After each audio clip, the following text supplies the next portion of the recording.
Citoyennes, citoyens, bonjour et bienvenue dans ce nouveau dossier de l'espace. L'espèce humaine peut-elle s'établir sur plusieurs planètes? À en croire SpaceX, oui. L'entreprise fait de la colonisation de Mars son objectif ultime.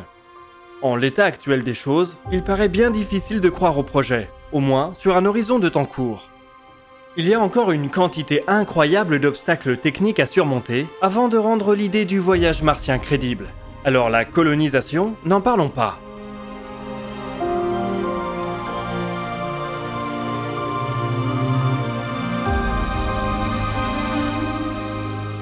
Peut-être cependant que SpaceX parviendra à accomplir de nouveaux exploits et à lancer l'aventure humaine au-delà de la Terre de manière durable. Coloniser le système solaire serait une tâche dantesque. On a détaillé dans plusieurs dossiers de l'espace comment certaines planètes et lunes offrent des opportunités et des défis très spécifiques. On peut imaginer que d'ici quelques siècles, notre espèce ait choisi de saisir certaines de ces opportunités et commence à regarder au-delà du système solaire. Le voyage interstellaire est pour le moment une équation insoluble. Il paraît très improbable qu'on ait un jour les moyens de produire des systèmes de propulsion capables d'emmener des vaisseaux à une fraction significative de la vitesse de la lumière. Des systèmes très avancés, capables d'atteindre quelques pourcents de celle-ci, peuvent théoriquement être possibles. Mais même dans ce cas, il faudra à minima des siècles pour rejoindre un système voisin. Cela fait du voyage interstellaire l'affaire de plusieurs générations. Où cela crée le besoin d'un allongement considérable de l'espérance de vie des humains, via des techniques d'animation suspendues par exemple, la fameuse cryogénisation de la science-fiction.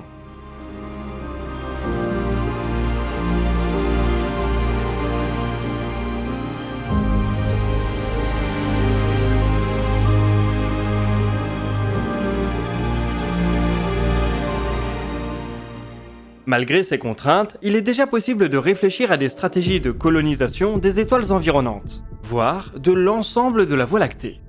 C'est par exemple ce qu'a proposé de faire le JPL en 2019 en créant la compétition Settlers of the Galaxy. Cette dernière pose un ensemble de contraintes en imaginant des vaisseaux capables d'accélérer au maximum jusqu'à 0,5% de la vitesse de la lumière.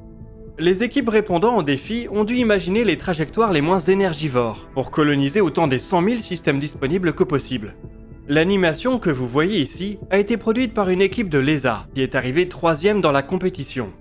Elle montre une humanité capable de s'étendre dans plusieurs bras de la Voie lactée de manière massive. L'animation dure une poignée de secondes mais décrit un procédé qui prendrait en fait 10 millions d'années. Cette simple simulation, qui explore des trajectoires en fonction d'un ensemble de contraintes, est évidemment très simpliste. Elle ne dit rien sur la manière de transporter et de faire survivre les humains, sur les solutions de propulsion choisies ou sur les chances de survie des différents groupes. Elle n'envisage pas non plus la possibilité d'une compétition avec d'autres espèces.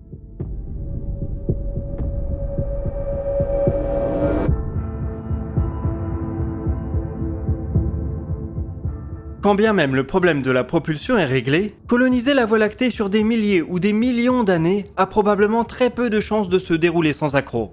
La solution des vaisseaux générationnels implique par exemple de faire vivre des communautés en vase clos pendant des siècles ou des millénaires. La nécessité de maintenir un équilibre précaire engendrerait un ordre social très strict à bord de ces vaisseaux. Si la génération qui embarque serait constituée de volontaires, leurs enfants pourraient très bien ne pas adhérer au projet des parents. Chacune des arches s'élançant vers les étoiles pourrait ainsi très rapidement finir en mutinerie. La moindre panne d'un système critique pourrait engendrer la perte de tout l'équipage. Et il existe très peu de machines humaines capables de fonctionner pendant des siècles d'affilée.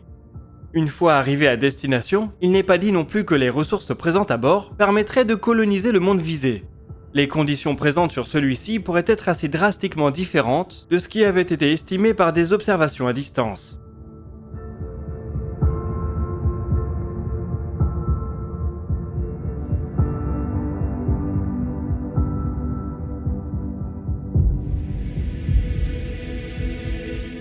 Les modèles présentés dans la compétition du JPL supposent par ailleurs qu'une fois arrivés sur un nouveau monde, les colons se mettent rapidement à entreprendre la colonisation des systèmes environnants. Un groupe de personnes ayant passé plusieurs siècles isolés du reste de l'humanité pourrait cependant très bien avoir complètement perdu de vue les motivations de leurs aînés. Sur un temps suffisamment long, on pourrait même imaginer que l'arrivée dans différents environnements s'accompagne d'une adaptation puis d'une évolution des organismes. Cela déboucherait sur plusieurs espèces humaines qui ne formeraient pas forcément un tout unifié.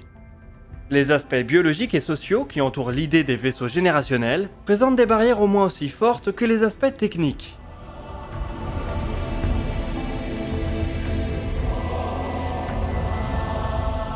Si bien que dans un premier temps, comme pour l'exploration de la Lune ou de Mars, on pourrait choisir de laisser ce travail aux machines. L'humanité pourrait ainsi coloniser la galaxie non pas pour elle-même, mais pour ses créations artificielles. Libéré des besoins physiologiques et sociaux des hommes, un groupe de machines pourrait entreprendre la colonisation de la galaxie de manière bien plus efficace. Le mathématicien hongrois John von Neumann a ainsi imaginé comment des sondes autoréplicantes pourraient rapidement s'étendre à travers les étoiles. Ces sondes auraient une propriété fondamentale. Tout comme les êtres vivants, elles seraient capables de produire des copies d'elles-mêmes. Une sonde pourrait ainsi arriver dans un système, l'explorer et prendre des mesures avant de chercher les ressources nécessaires à la création de nouvelles sondes. Ces nouvelles sondes seraient envoyées dans d'autres systèmes pour reproduire le schéma. De fil en aiguille, l'exploration et la colonisation des galaxies croîtraient à des vitesses exponentielles. Lorsqu'on regarde les animations produites pour la compétition Settlers of the Galaxy, c'est un peu le type d'expansion qui correspond à un tel système.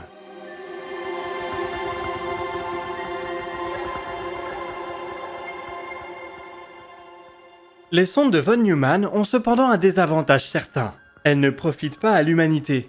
On peut en effet se demander quel serait l'intérêt pour notre espèce de déployer de telles machines, si les mondes ainsi colonisés nous restent inaccessibles. Il est cependant possible d'imaginer un système à la croisée des sondes de von Neumann et des vaisseaux intergénérationnels.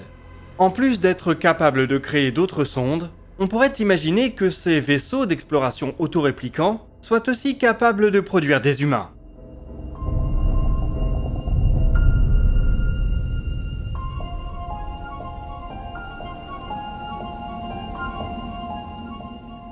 Elle devrait embarquer suffisamment d'informations génétiques pour être capable de donner naissance à une grande quantité d'êtres humains sur chaque planète colonisée. On ne peut en effet pas se contenter d'une dizaine de personnes pour démarrer la colonisation d'un nouveau monde. Un tel groupe aurait du mal à survivre au moindre imprévu et serait rapidement exposé à des problématiques de consanguinité. Les biologistes, qui travaillent sur la conservation des espèces, font appel au concept de population minimale viable. Il s'agit du nombre minimal d'individus qu'une espèce doit avoir pour croître et prospérer. Si la population totale de l'espèce passe en dessous de ce nombre, ses chances d'extinction augmentent significativement. Pour les grands vertébrés terrestres, la population minimale viable se trouve généralement autour de 5000 individus. Cela nous donne une idée du nombre de passagers qu'un vaisseau générationnel devrait embarquer, ou du matériel génétique qu'une sonde robotique devrait avoir à sa disposition. Il est éventuellement possible de réduire drastiquement ce nombre. Au début des années 2000, un anthropologue américain a estimé que pour un voyage de 200 ans, s'étalant sur 10 générations, une population de base de 160 personnes pourrait suffire. Elle devrait être sélectionnée au départ pour une diversité génétique maximale. Les passagers se verraient imposer leurs partenaires et devraient suivre un planning de reproduction strict.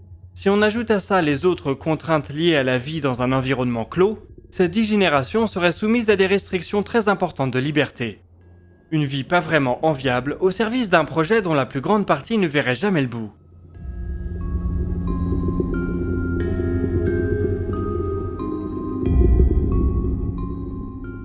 Des sondes de von Neumann capables de donner naissance à des humains réduiraient ces problèmes, mais en introduisant d'autres.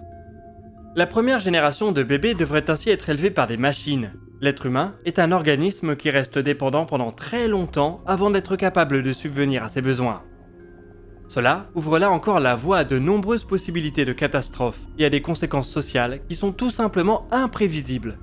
Face à ces deux cas de figure, l'idée de faire voyager une population initiale de quelques milliers d'êtres humains en état d'animation suspendue est peut-être plus séduisante. Cela permet de limiter fortement les besoins liés à la survie de l'équipage pendant le trajet, que celui-ci dure 100 ou 10 000 ans. Cela permet aussi d'arriver sur un nouveau monde avec une population déjà adulte, qui a le souvenir de la Terre et des motivations de son départ.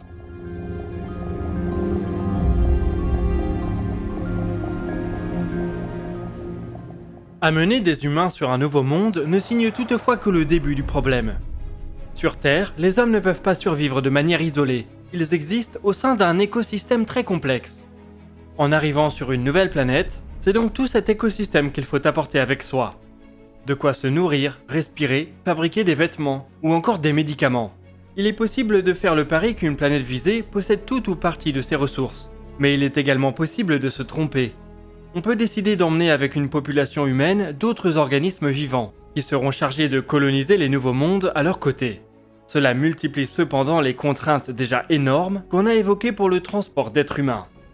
La problématique de l'écosystème qui entoure la vie humaine se pose cependant déjà pour la colonisation de Mars. On est donc tenté de penser qu'une humanité qui s'élancerait vers les étoiles aurait déjà maîtrisé cet aspect du problème.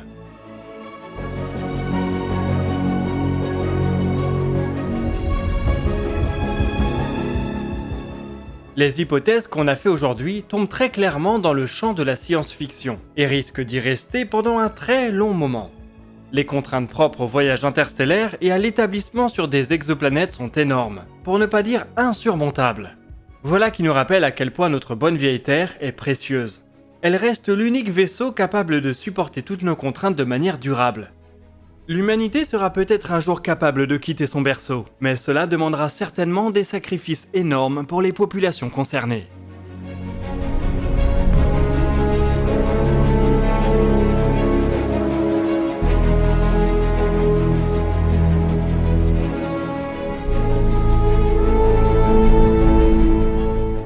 Nous voici en tout cas arrivés au bout de cette vidéo.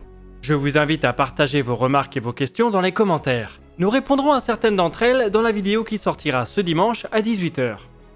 Vous pouvez consulter la description pour retrouver des liens vers nos sources, nos réseaux sociaux et nos podcasts. Nous, on se donne rendez-vous la semaine prochaine pour un nouveau DNDE. Et d'ici là, citoyennes, citoyens, portez-vous bien.